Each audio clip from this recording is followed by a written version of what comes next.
Bueno, según la explicación dada en la exposición, vamos a ver el desarrollo en un ejemplo del concepto de hipótesis. Entonces, el tema a escoger son efectos del bullying en el colegio, objeto de estudio población infantil de básica primaria. El planteamiento del problema es investigar las consecuencias y afectaciones que tienen los niños que sufren bullying en su etapa educativa. Y teniendo en cuenta ya qué es lo que vamos a hacer, vamos a plantear nuestra hipótesis, que es la siguiente.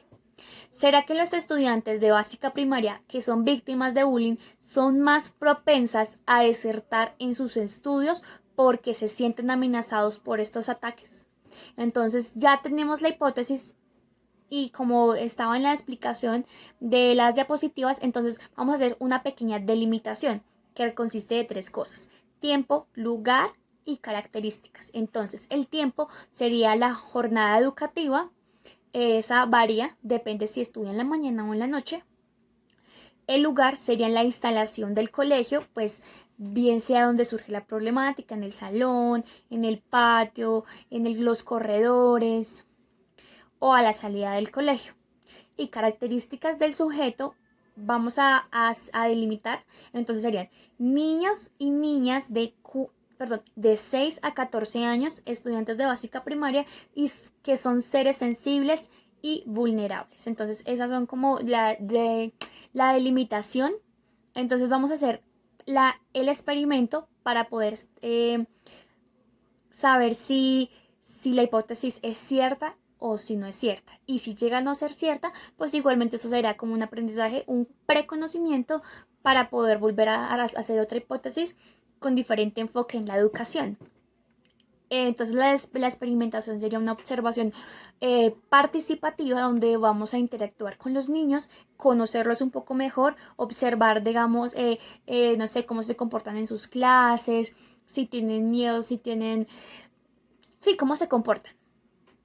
Y también serán unas encuestas de si ha sufrido bullying, por qué ha sufrido bullying, qué causa que le hagan el bullying o qué consecuencias ha traído con ese bullying en diferentes áreas de la vida. Entonces puede ser personal, sentimental, familiar y educativa. Entonces, teniendo en cuenta esa información y esos balances, lo vamos a pasar a porcentajes variables para poder conocer si nuestra hipótesis es verdadera, y decir si sufren eh, y si desertan educativamente los niños o simplemente no.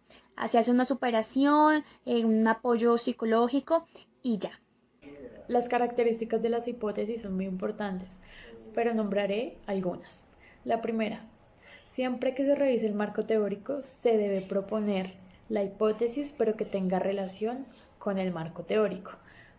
Esto quiere decir que no puede tener distinto significado o algún sentido contrario. Las hipótesis deben estar basadas en temas reales, no pueden ser temas ficticios. Esto quiere decir que siempre deben ser descriptivas o explicativas. Siempre se debe tener la hipótesis creada para presentar un trabajo o realizar algún documento importante, ya que si no se tiene esta hipótesis, el riesgo de fracasar es muy alto. Un ejemplo de hipótesis de causalidad se puede encontrar bajo la siguiente premisa. La desintegración del vínculo familiar entre los padres provoca una baja autoestima en los hijos de dicha relación. Aquí mismo encontramos dos afirmaciones con una estrecha relación. Por otro lado, encontramos las variables que conforman dicha hipótesis de causalidad. En primer lugar, encontramos la variable independiente o la causa, siendo esta la separación de los padres, y por otro lado, la variable independiente o el efecto, diciendo que en este ejemplo es la baja autoestima en sus hijos. Un ejemplo de hipótesis correlacional puede ser la siguiente hipótesis. A mayor exposición por parte de los jóvenes a videos musicales con alto contenido sexual, se va a ver una manifestación mayor en estrategias para establecer relaciones interpersonales de este tipo. Como lo dije anteriormente, hay dos afirmaciones, sin embargo, una respalda a la otra. No hay ningún tipo de causa y efecto.